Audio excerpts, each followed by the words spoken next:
gather around. You can still eat. It is possible to gather a little bit and still eat. Hey, we've got a stack of stools over here, so I reckon if you're standing, come and adorn your butt on a stool. Oh, adorn. I feel like that's official. Oh, that's probably official though. Well, as things go, we had 2 days plus 30, and then it was family dinner today, of course. So the temperature just dove again, and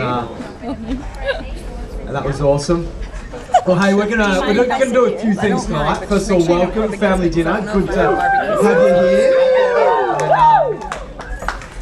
And what we're going to do, I'm going to invite Brendan to come up. Now, come join me, mate.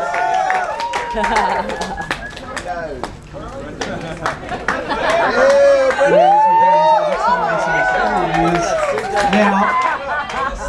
you were doing stuff on the door, weren't you? You had people filling stuff out. Now, we thought it was every time Christy and I turn on the TV, this really dumb show, Family Feud, is on. But we can't help but watch it. It's kind of funny. It's like when we get home from work, it's on, there's nothing else on, and then we kind of get sucked into it. Anyway, every time, we're like the guy that hosts it, Grant Denya, we're like, that guy is Brendan. Is Brendan. So, Brendan's known this all along. So when we came to the realization, Brendan was like, guys, I need to host Family Feud at family dinner. So we said, look, mate, don't know if it's a good idea, but we're going to give you a go anyway. So let's give it up for Brendan. Oh, Sasha's ready. Sasha, I need a technical change, please. Oh, technical change? Yeah, we're going to have sound effects. That's how tech we are. Where's my assistant? Where's my assistant? Here she is, my assistant, Amber!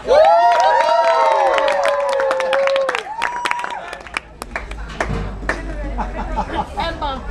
Work, Amber. Amber. Good work. Amber. I was expecting more of a gown.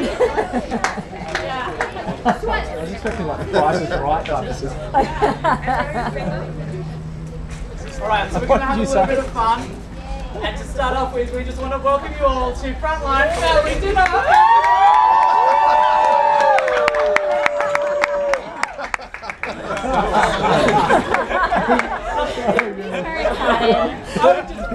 Very exciting. Fairy lights around the edge of the splash, but we didn't get that. That's alright, next time. Alright, can I invite up my family? You know who you are. Where are you? Noah?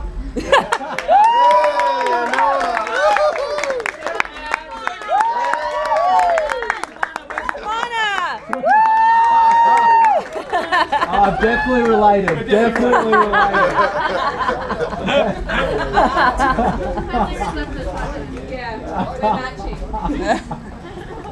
Okay, so this is our family, and the way we play Family Feud before we introduce our team is I will pose a question, and then from that question, we did literally survey 50 people. So we have surveyed 50 people, we've gathered the answers, and they will be accordingly to how they guess. So I'll present you with that question, and then one at a time we'll go through and see if they're on there. If you are correct, you'll hear this noise. That's next level. If you're wrong, you will get a nice cross up here, and you'll hear this noise. That is so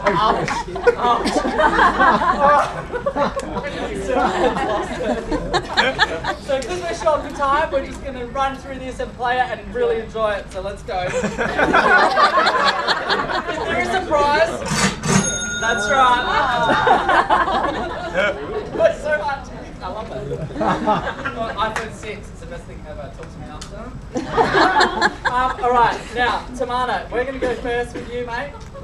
Name an item. We surveyed 50 people, and the top answers, there's 6 of them.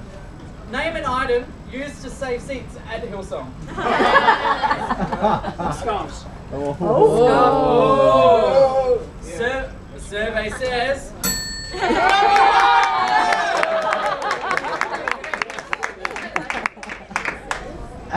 We surveyed 50 people. Name an item used to save seats at Hillsong. A time? Oh. out of the box. Okay. That's different. Survey says... That was Right,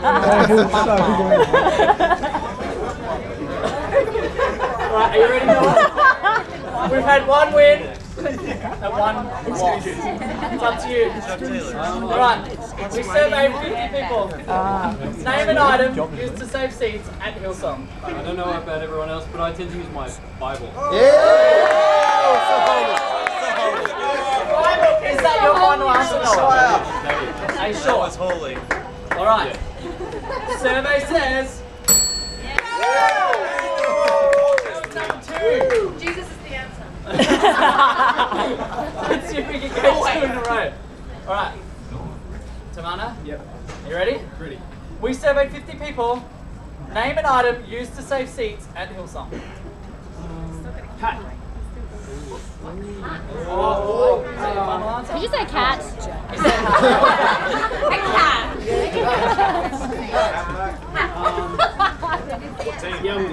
oh, we're gonna go with cat. We're gonna go with cat, not cat, not cat. Survey says. Oh. Okay, one more strike's available, right? Yeah, so then this is it. It's alright in your Oh, Saran. There is a prize at stake. That's right. We surveyed 50 people. Name an item used to save seats at Hillsong. Could be a turtle. Turtle. Journal. Canadian. Notebook. Don't help her out. Don't help her out. Jacket. Yeah, jacket. Jacket. It's one answer. Come on. Is that your final answer? I'm gonna go Jacket. Safe to say before. No, I don't need to, Cam. We need your answer. Okay. Handbag. What about handbag? A handbag. Oh. I gotta unlock myself. We're gonna go. Survey says.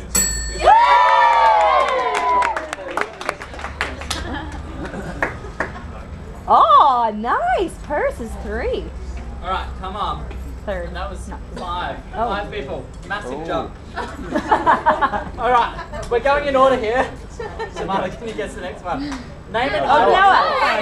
Noah. Oh, sorry, Noah. You're a victim of the family. Noah, name an item used to save seats at Hillsong. I would use my jumper. Jumper. Oh, great answer. Good answer. Survey says.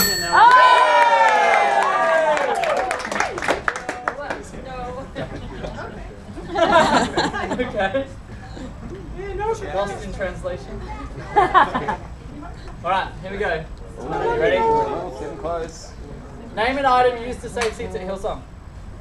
Blank piece of paper with your name on it. Yeah? On Sunday, someone did it. Are you sure about that? Would that be a top answer that 50 people would put up there? They should.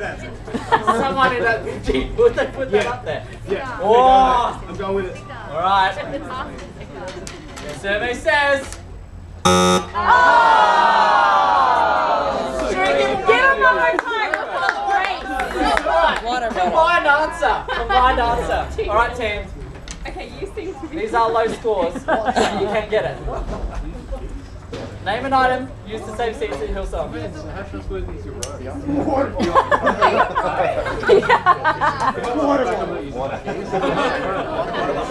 You want some? Noah's done this before. They're deep in thought. This is his head. Hey, Sarah, you Okay. thirsty? Alright. Yeah, are you thirsty? Are you thirsty? Water bottle. Go with what you guys think. I reckon we'll go with journal. Journal. Oh, they're gonna go with journal. Oh, survey says. No. Alright, the final 2 answers. Are you ready? Yes. They were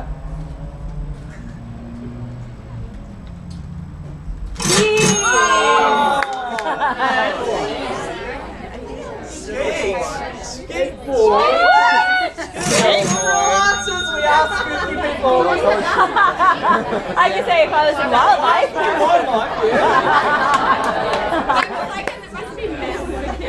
Oh, it's good. It's good. Because we're full of grace and we love to have a good time, let's just reward you anyway. With a movie ticket!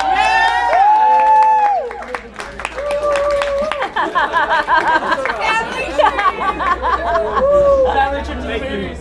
And that's it for Family Feud.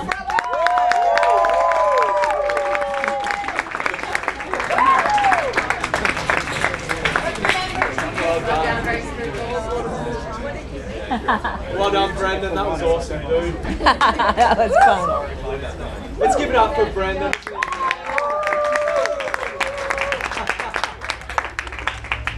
Never a dull moment, mate. That's good. Well, hey, really appreciate you guys coming out tonight, making the time, and we're not gonna go too long tonight, but we do want to make sure that if you are coming, that you're coming for something worthwhile. And a couple of things just to mention coming up. Things that no doubt you hear in a bit, but the reason why we talk about things here is to give it context to what we are as young adults in Hillsong Church, but not just young adults, leaders in our young adults ministry. Yeah. And one of them is obviously Encounters coming up on the 14th of October, which is just a couple of weeks away. We're already in the 1st of October, which is scary to think we're 1 month into spring already. But 2 weeks we're gathering for Encounter. We're going to be in the convention centre, and we've got a few surprises up our sleeves, as always. We try and keep these nights innovative and different. In fact, no two have really been exactly the same. And again, this one's going to be great. So what we need of you guys is, we really lean on you guys to be bringing the people, to be helping save tables, fill tables. It's only 3 times a year that we pull together this age group, and we go for it. So it takes a lot of hard work to gather the whole Frontline community. It doesn't happen easily, but when it does happen, we honestly believe something special takes place. So really want you guys to not just be like, oh yeah, we're coming, but to be there with us, helping carry it, helping put in the work to build it, see it grow. And honestly, I believe this Encounter is going to be something pretty special. Yeah. And straight off the back of that, in fact, at Encounter, we're going to be launching Retreat. Yeah. I said this last family dinner, but our expectation is that as leaders, we're already opting into that. So at Encounter, come ready to register for a retreat at Encounter. Yeah. So registrations, have we released the price yet? At Encounter, it's going to be $60, but normally it'll be $70. Okay, so if you didn't hear that, $60 at Encounter will be the cheapest it'll be. After that, it's going to go up to $70. So obviously we've got a budget to hit, but let's make it hard by registering more people for the $60. Does that make sense? Yeah. And in all honesty, we don't want to feel like we're having to pull our leadership team along with us. We want to know that you guys are just there in the pocket, helping us lead, helping us build something, helping us accomplish something. So please don't drag the chain. Come ready, and you know, if there's things you need to sort out, if you're thinking, how do I get down there? How do I sort out accommodation? Start speaking to your community leader. Yeah. Community leaders that are there to help you get to retreat. Yeah. And it's going to be unreal. Well, Christy's going to be sharing with us tonight. And, that's right. And hey, as she shares, I reckon anytime we introduce someone to share in any setting, any format, whenever they're sharing either around leadership or the Word of God or the two together, or even, to be honest, when it's your pastor, Christy's our Frontline pastor, I reckon we just got to show ultimate honour. Yeah. And as she comes up in just a second, when I bring her up, let's just stand up, go crazy, clap, cheer, punch the air, do whatever you do. But come on, why don't we welcome Christy?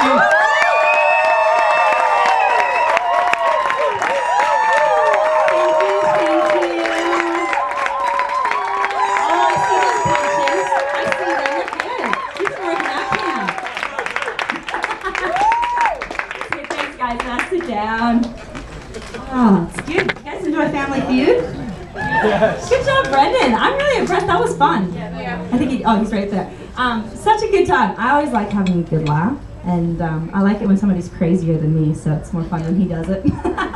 Nah, but I'm really excited about tonight. I'm kind of just piggybacking off of what I shared the last time at family dinner, and that was talking about, pretty much I shared just my heart coming back from holidays about being in your chair and your chair with God and taking that time where we're really connecting our relationship with God and how vital and important that is to us. Great. But tonight I want to talk about us taking that, but to the people that we lead and to the people that we are influencing here at church, but even those in your workplace and what that looks like. And I wanted today just to give some few practical ideas towards that, but I wanted to talk about our passion for this, our purpose, and our potential in leading others in discipleship. And to me, discipleship, sometimes we throw that word around and we think, oh, it's this big scary word, I don't know how to disciple people, what does that really mean? But to me, that's just doing life with a person and encouraging them in their relationship with God. It's I don't really feel like it's something that we have to so much strive for. But if we have a passion around it and it comes from inside and we have a purpose towards it, I think the potential's like unlimited, what we can do and where we can lead our people. And I just genuinely come down to it when it comes down to young adults and everyday life that we're living. It comes down to our relationship with God, and it comes down to us connecting with Him. And that's why we encourage people to be in church and come into services. But you know what? More importantly, I want to encourage people to be in the Word, and they're developing their own devotions with God. So I'm passionate when it comes down to this, and I want to encourage you in your passion when it comes down to that. And to me, I think everybody goes on a different journey of their passion for discipleship. Some people love the one-on-one catch-ups and love being able to like sit down and have a coffee, talk about, oh, how are you doing? And then the tears start flowing sometimes when you're a girl and you're like, oh, going through a season like this, or it's just so exciting. But we all go through our different, like that could be one way of you're passionate about discipleship. Then some of us are passionate. We love getting into the Word and sitting there and debating all the different theologies and what's going on and having those discussions. And I love that as well. And then some people are really love the idea of them like they get a mic and they get to preach. They're just loving it. They're like, we all know there's those people. Grissetti's one of them. Nah. But I love watching the different styles of discipleship that happens in our age group. I personally look at this people that are on this balcony right now, and I all see you guys as disciplers in your own way, and you're passionate about it. And I just want to encourage you, find the way you disciple and where you're passionate, because out of that, it's not going to be the awkward, oh, how are you going with God? And it's like hard to have one-on-one conversations, and it's just awkward. If you're not good at it, don't do it. Like, I mean it in a good way. Find those things that you're good at, and it makes it less awkward for the person you're trying to disciple. So, thanks, yeah. I feel good because I'm like, I personally love the one-on-ones. That's what I do love. And I've had to encourage myself to be more this kind of discipleship. Do you know what I mean? Like, it's not always been my natural gifting, but I'd rather have a coffee and sit down with you and be like, how are you going in life? And I know Dan and I, when we go through a point quickly, like, we always make a purpose, if we are doing the coffee catch-ups, that we're not just talking airy-fairy like about life and just something, oh good, it's a sunny day, woo. Like, we actually ask the questions of where are you at in life? Like, how's your relationship with God going? And asking the questions of like, how are your friends, like how are you feeling with your friendships? Because all of this matters when it comes down to connecting with people. And then how are you going with serving in church? And like, how's your, like, because that all affects your discipleship and your journey with God. So be purposeful when you are doing whatever you're creating and whatever your passion is. And then jumping from passion into purpose, I think our church gives a great purpose behind everything that we do. We don't do anything just for the sake of doing it, but there is a purpose and there's a why behind it. So find your purpose when it comes down to this area, but I think I don't have to talk about that too long because I feel like the why behind it is so evident in our church. But I do want to talk about the potential. The potential for me when I look at this age group, excuse me, the potential I see is something that I don't even feel like we've tapped on yet. Like, I feel like it's there, but when it comes down to going deeper in God, it's something that I feel I can do so much better. And I look at my life when it comes down to talking to people about my relationship with God or how I'm going, and being vulnerable actually shows that people can be able to be like, hey, I relate with you, you know? And I see us as an age group to be even more genuine when it comes down to where we're at with God and how are you going with your daily devotions. I know last time I talked about being in the Word, being in prayer, and being thankful. Those are 3 key areas that I feel what we can do better is to continuing just reaching out and reaching that potential, because I believe it's just unimaginable what we could actually do when we genuinely ask how people are doing. And I don't mean this to be a Debbie Downer, but I know people that I don't personally know them, but there's unfortunate circumstances where, you know what, people haven't asked other people really how they're doing because we're so caught up in the task and doing things and gotta be there, gotta do this, oh, gotta save the seat with journal, pen, whatever we have, keys. And we forget about just looking a person in the eyes and seeing how they're doing. And realistically, their week could turn out, this last week, somebody's week turned out really bad at the end of it. And to me, my heart feels because maybe we missed a moment when we didn't ask that person how they were doing. And so I want to make sure for us that we go even further in that. So doing that, I have a few points just practically to go through it, and then we'll be done for the night. If you're taking notes, how to disciple and how to reach our potential in discipleship. Number 1, you must be filled to give out. It starts with you. If you don't have the Holy Spirit, if you're not in the Word, you're not going to be able to give out from it. I know so many times I've tried to give out, and it's just, you can tell when I haven't been filled in. Like I'm like, oh, there's nothing to give. And I think we've all been in scenarios with that. So I encourage you, be in the Word, be praying, be thankful, take the time for you. Number 2, you must be equipped. You must be in the Word. Like if you don't have, now we don't have to have all the knowledge in the world. I know we have Tina Brown here who's absolutely brilliant when it comes down to the Word.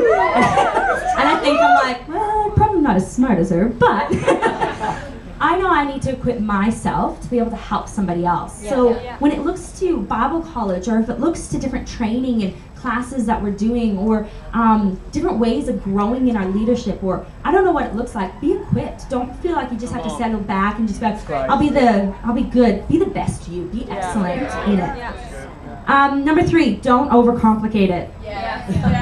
So many times we're like, oh, I don't think I'm good enough to be a leader. Oh, I don't know about this. Oh, I think I need to work on myself a little bit more. We always doubt ourselves. Like, I don't know about you, but naturally sometimes we go to the lowest common denominator of ourselves, but we don't think confidently, or we don't think, oh, this whole situation of just pulling a Bible study or connect group together, it could go wrong, and this, but we always just think, oh no, it's actually easy. Let's just grab a coffee, let's all sit around the Word, let's have some fun, and we don't have to complicate the conversations when it's just something that can be easy. Number 4, be genuine. Care about the answer. If you're going to sit there and have a coffee with somebody, or if you're going to sit there and ask somebody where they're, how they're going, or somebody's going to share in your connect group or in your team, and you're all like, oh, cool, okay. They're not going to feel confident to share again. We have to engage. We have to care about where they're going and what they're saying, and then from that, you'll be able to pull that discussion and find out where they're at. But if you're not being genuine about it, and people can tell, it's just going to be over the heads, and it will shut them down. So be genuine. Number 5, take the time. It doesn't have to be long, but taking the time with somebody means the world. I know when I look at my time, and like I think pretty much all of our time, we might not have quantity of time, but we definitely have quality of time. I could find somebody at church on a Sunday, and I might never have a coffee with them. I may never sit down, and they may not even make it to these nights because they have business or whatever they're doing. But I can ask them in 5 minutes really how they're doing and pray with them and actually be genuine in that time. And it only took 5 minutes, and they can walk away and be like, oh, I didn't even need an hour coffee catch up with them. Just having that 5-minute conversation was something that filled their soul. And when you're listening to the Holy Spirit and you being filled up, what the Holy Spirit says in that 5 minutes will be way better than what you can say in an hour. So let's take the time, but it's so much different than just being like, oh, I gotta run, sorry. Let's just take that quality time. It doesn't always have to be quantity. So good. Number 6, ask the right questions. Like I said before, just briefly, Dan and I try and ask 3 questions of like, how are you going with church? Where are you at with God right now? Or how's your friendships going? Like those kind of questions when you might not know somebody, you're trying to get to know them. Asking already, pre-thinking before you go into like a catch-up or going into connect group or your team meeting and you think, oh, I'm just gonna wing it. It's not gonna help, but if you have the quality of questions that you're gonna ask, that's what's going to actually bring and set up a good conversation. So think about it beforehand, take preparation, and ask the right questions. Number 7 is be present. One of my biggest pet peeves is if somebody's sitting on their phone when you're talking to them and they're not even looking you in the eye. I'm thinking, oh, our generation, where has it gone? But I mean it in a great way. Like, if you're having a conversation, be there, be present. And I'm not saying I'm perfect at it, because honestly, I could do it to you and you'd be like, oh, what's she doing? No. She's not doing what she says. I'm saying I'm not perfect, but I do want us to try to be a generation where we're purposeful in being present at the right time. And even little tidbits, if you are having to be on your phone where you're waiting for a phone call, I've had lunch with people and I say, hey, I'm actually waiting for a really important phone call. Is it okay if I just leave my phone on the table? And you know what? They're like, that's usually not a big issue. But if you prep them, then they're like, oh, okay, that's not a big deal. But if you're just doing it, it looks like my phone's more important than you right now, so I'm just gonna set it here. But if not, put it in your handbag and let it go. You know, like, I'd rather us be present and catch everything that we can from a person and from what they're saying, and give them, again, the quality of your time. And 8, the last one is follow up. Find out how they're doing afterwards. Sometimes, so many times we just leave a conversation, but let's see how they're going after you've had, like, if you message them a day or a week later, that seems to them like that you're actually being like, oh, they didn't just forget about me. It wasn't just like a one-off. They actually care more than what they said. And so it just shows to them that, you know what, we're being more genuine. And I feel like when it comes down to our discipleship, when we have our passion, when we have our purpose, the potential is limitless. And I just want to encourage you guys, let's just take every opportunity that we have to really care for people. You know what, let's point them to, like, the best thing we can do is point them to Jesus and pray for them. Like, when it comes down to it, that's what's going to end up affecting and building the church, is when we build people. So it has less to do about me, but more to do about them and God. Awesome. Let's keep that the main focus. Love you guys.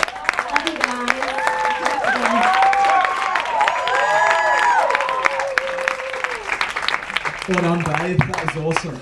Well, quickly, I want to introduce one couple to you, Steve and Kalun. Come up quick. You just have to leave that obstacle course in front of you. And Alicia, sorry. Most importantly, Alicia. These guys are amazing. And the reason why come on up here in the way, so everyone can see who you are. The reason I wanted to highlight them is they've just they're just starting, in fact, a community. So they are our latest community leaders. These guys are incredibly faithful, and Christy and I have found, since we've taken on Frontline, like, they're just one of those backbone pillar type of couples that don't fuss about anything but are faithfully standing with you and everything. And it was, to be honest, no surprise to either of us that, you know, that have this opportunity now. And just wanted to highlight you guys and say we love you, and you're going to do a great job as community leaders. So give it up for them again.